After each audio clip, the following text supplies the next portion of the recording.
Donald Trump attended 3 balls yesterday. One of them had a strange guest. He was lurking around like a dementor from Harry Potter. His vibe, weird/creepy. The man was Gurpatwant Singh Pannun, leader of Khalistani group Seeks for Justice. He attended Trump's Liberty Ball yesterday. As the crowd shouted USA, Pannu shouted Khalistani slogans. Take a look at this first.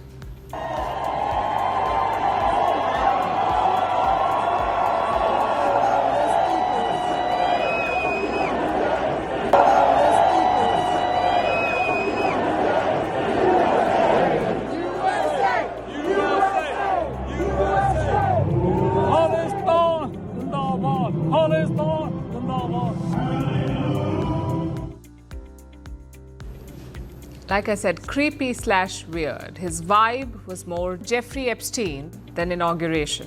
But jokes aside, this is serious.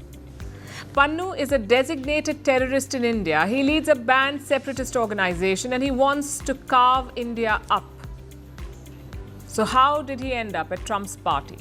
Pannu says he was invited. He claims to have been a special guest at Trump's inaugural ball. But chances are he is lying. You don't have to be invited to attend the ball. You can also get tickets. There are mainly 2 ways to do this. A, you can send a request to the presidential transition team. Or B, you can purchase tickets at the venue. Now, we don't know what Pannu did. But the fact is he was at Trump's party, merely meters away from the new US president.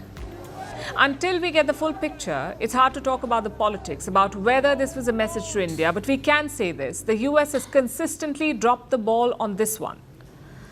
They've ignored India's concerns on Khalistan, and that is why Pannu is a free man today. That is why he's attending inaugural balls in Washington.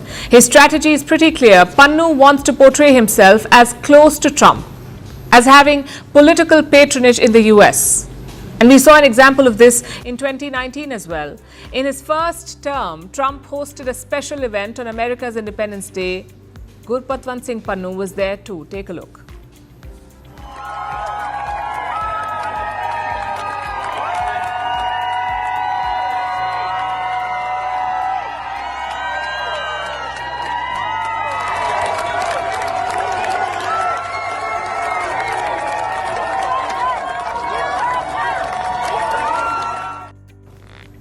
Even the caption is the same. Pannu called himself a special guest. If you add these two, a pattern emerges, a trend of Pannu attending key events hosted by Donald Trump.